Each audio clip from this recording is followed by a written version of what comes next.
Some say Ripple could be the next Bitcoin. What do you think, Brad? Is that a compliment that Ripple could? Hey there, crypto enthusiasts. Today, we're diving into a topic that's been buzzing in the crypto world. Is XRP the next Bitcoin? We'll explore the potential of this digital asset and see if it can follow in Bitcoin's footsteps. Be the next Bitcoin? Well, I think if we're solving a real problem and it's at scale, then I think it's a compliment. I think the most important thing that is going on in crypto is understanding what is real and what is just hype. Some, I think, may look back on Bitcoin and find that it was the Napster of digital assets. What I mean by that is Napster was the first to digitize music and demonstrate, hey, if you digitize music, you can do a lot of cool things with that. But ultimately, they were circumventing trademark laws, they were circumventing royalty payments, and government stepped in, and Napster was not successful. But Spotify, iTunes, Pandora, they were very successful. I think what you'll find is that maybe the next generation of digital assets ends up solving some of the original problems that Bitcoin set out to solve. So RippleNet is trying to take on Swift. What's been the traction like? Who's come on board?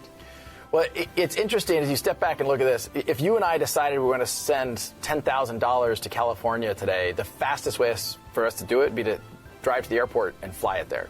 That's a crazy thing to think about when you're in the age of the internet and we're used to information on demand. When we think about the customers that have come on board, it's because we're solving that real problem. We're changing the nature of a payment taking days to settle to California to seconds. So we now have well over 100 customers ranging from some of the biggest banks in the world to payment providers to the Western Unions and MoneyGrams, Linlan Pay out of China. How many banks? It's over 100. I actually don't know the exact number now. Last time we announced it publicly, we said over 100. We'll probably announce the next one when we get to over 200. We're signing up more than a bank a week now. The thing is, it's not the number of banks. It's the volume for sure out there. What kind of volume are you looking at? Well, we've had one that we could talk publicly about is we have one corridor run by SEB, which is one of the first or second largest bank in Sweden, has done over $1 billion USD equivalent through one corridor. So while on the global macro scale, we're still just getting started.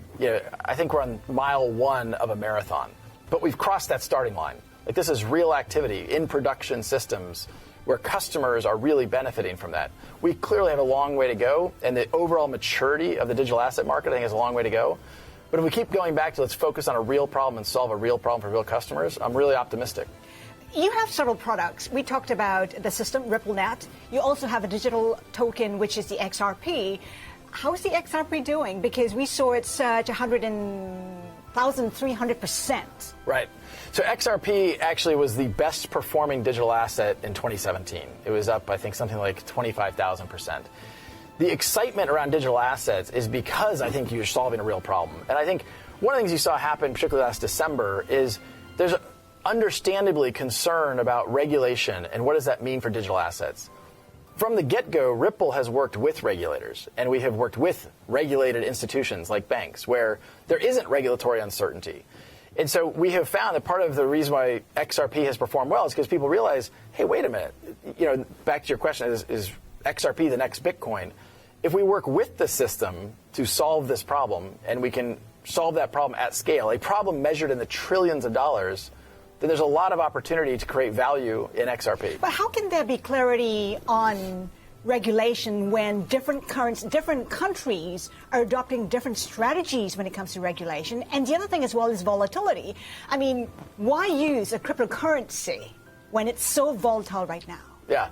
So look, it's a really important question. I think there's a lot of misinformation out there. I've kind of jokingly suggested that when people talk about regulatory uncertainty, it's often people because they don't like the regulation. They're not actually regulatory uncertainty.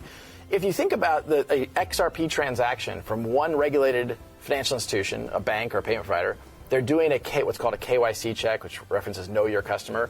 There's a global regulatory framework around KYC. That's at both endpoints of an XRP transaction, into and out of. So I think the regulatory certainty actually is much better than people realize. It's just educating banks, regulators about how it actually works. Now, the volatility point is also a good one. XRP has clearly been volatile, as all digital assets have been. The nature of how an XRP transaction works, though, it's 1,000 times faster than Bitcoin. So the volatility risk you're taking around XRP is only for 3 seconds. So the volatility risk ends up being very, very, very, very small because it's so fast. For XRP, you've been looking at banks. If you take a longer term period, who else are you targeting for XRP? What would make sense? Well, I think any payment provider, we're really trying to solve that cross-border payment transaction. So if you're going, we talked earlier about the U.S. dollar to the Mexican peso. It's one of the corridors we have live with XRP today. You can hold a U.S. dollar, sell that dollar, and buy XRP. In 3 seconds, you can move that XRP to Mexico and then sell the XRP and buy the Mexican peso. Whether you're a bank, a payment provider, eventually even corporates can take advantage of a dramatic decrease in cost and a dramatic increase in speed and how those transactions work. All right, Brad, we have to leave it there. The first mile in a marathon. Brad Garlinghouse, CEO of Ripple.